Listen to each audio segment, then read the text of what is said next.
What is differentiation? Let's start off with a function, f of x equals x squared, and let's ask the question, what is the gradient of that function? Well, we're used to looking at the gradient of a line, so the gradient of a line is the difference in the y direction divided by the difference in the x direction, and the gradient of the line is the same for every single point along that line. It's just a number. But if we look at that function there, the gradient of this function changes all the way along the function. So let's say, for example, we think about the function as a children's slide, and we are sitting up at this point here.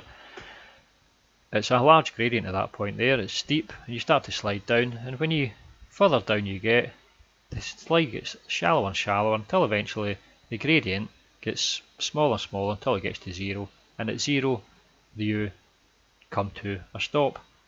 So what we can do is we can draw the tangent to this function.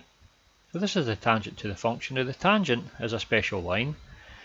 It cuts the function at only one point, and the gradient of the tangent is the gradient of the function at that point. I'll say that again.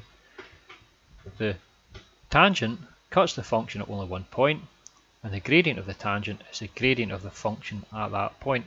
So for example, we have the gradients here of every single point along that line there. So you can see at that point there, the gradient of that line there is the gradient of this. The gradient of the function is the gradient of that tangent there, which is 2.6. So when we move further down, let's say we make the value of the a equal to 1. So we're at that point there, 0.1. We see the gradient is 2. And if we make a equal minus 2, then we can see that if we make the gradient equal minus 1, then we can say that the gradient there is equal to minus 2.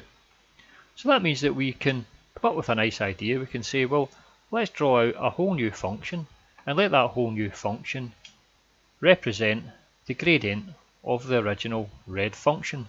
So that'll become apparent as we go and do it. So let's do that now. We're going to have another function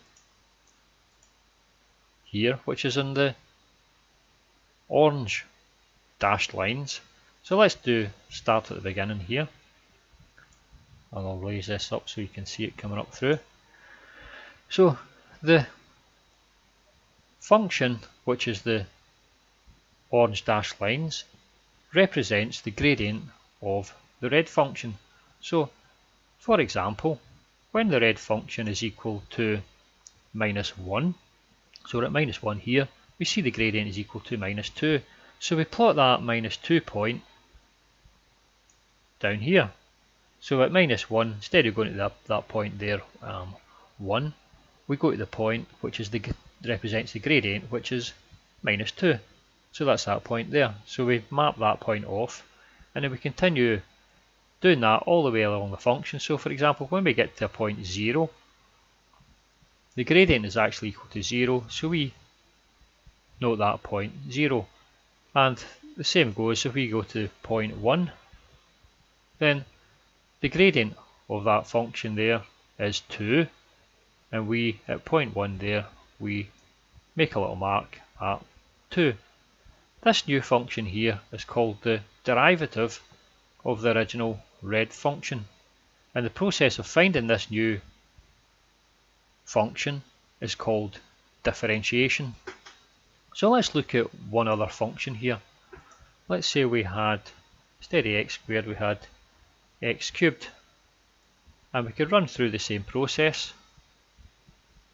As the blue line comes in, it starts mapping out. You'll see the orange line at the top, which is the derivative of the red curve, which just tells us the gradient of the red curve. So again, at that point there, you'll see the gradient of the red curve is 0.27, so we plot that point there at 0.27. Okay, so that there then gives us another derivative. So that's all differentiation is.